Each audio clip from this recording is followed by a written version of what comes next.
என்ன சிவா, வீடு கிடைச்சிருச்சா? இல்ல சிவா, அவ்வளவு தூரம் அலைஞ்சும் கூட வீடு கிடைக்கலையா பெரிய மாமா? நிறைய கிடைச்சதுமா, ஆனா நம்ம பட்ஜெட்டுக்குள்ள வரணும்ல. என்னென்ன இப்படி சொல்றீங்க?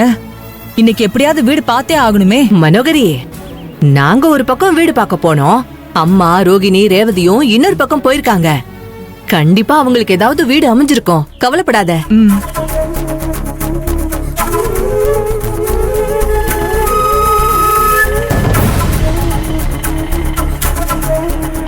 இல்ல, அவங்க வந்துட்டாங்க போல.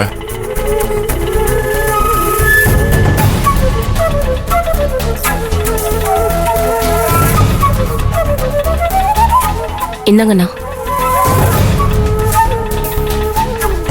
வாங்க பாட்டி.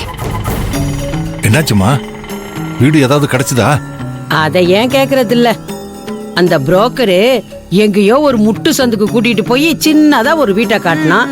சரி, வீடு சின்னதா இருந்தாலும் பரவாயில்ல, நாம அவசரத்துக்கு குடி வந்துடலான்னு எவ்வளவு வாடகை, எவ்வளவு அட்வான்ஸ்னு கேட்டா கொஞ்சம் கூட மனசாட்சியே இல்லாம அந்த புரோக்கரு 30,000 ரூபாய் வாடகை, 3 லட்சம் ரூபாய் அட்வான்ஸ் சொல்றான். என்னண்ணா இது? எனக்கு ஒரு நிமிஷம் நம்ம பிரபுக்கு வர்ற மாதிரி தலைய கிரு கிரு கிருன்னு சுத்தி மயக்கம் வர்ற மாதிரி ஆயிடுச்சு. வாடகையும் அட்வான்ஸ் வந்தா அப்படின்னா அந்த வீடு லீஸ்க்கு எடுத்தா ரொம்ப ஜாஸ்திலாம் இல்லையா? 25 லட்சம் ரூபாய் தானா? ஐயோ அம்மாடி, என்னடி சொல்ற?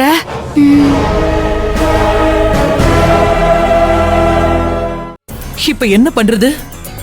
ஆதிரை எப்படியும் பிரபுவை ஜாமீன்ல கூட்டிட்டு வந்துருவா.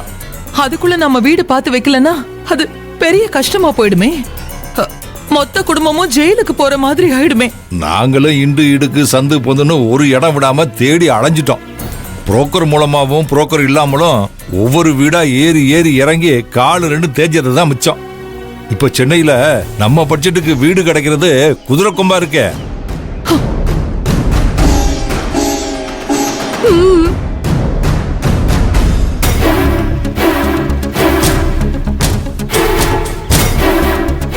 அப்பா, சின்ன அண்ணன் வருதுப்பா.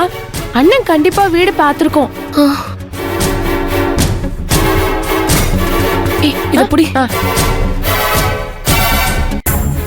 சின்ன என்ன சின்ன, உனக்கு அது வீடு கிடைச்சதா இல்லையா? இல்ல ரோஹிணி, யாருக்குமே வீடு கிடைக்கலையே. அந்த திமிரு பிடிச்ச சத்யா இந்த தரித்திரம் பிடிச்ச கூட்டத்தோட சேர்த்து நம்மளையும் போலீஸ் ஸ்டேஷன்ல உட்கார வச்சிருவா போல இருக்கே. கடவுளே, என்ன மாதிரி நல்லவளை எதுக்குப்பா நீ இப்படி எல்லாம் சோதிக்கிற?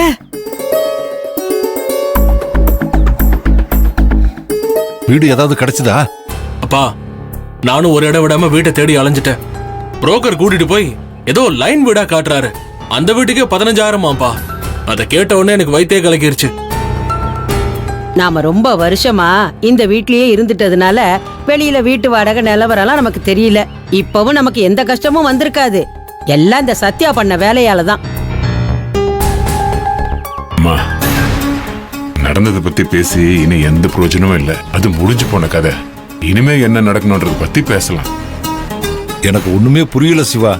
நான் சொல்றத எல்லாரும் தயவு செஞ்சு கேளுங்க. இப்போதைக்கு வீட்டை காலி பண்ணி பொருள் எல்லாத்தையும் எடுத்துட்டு போய் நம்ம வீட்டுல வச்சிடலாம். மத்ததெல்லாம் என்ன ஏதுன்னு அப்புறமா பாத்துக்கலாம்.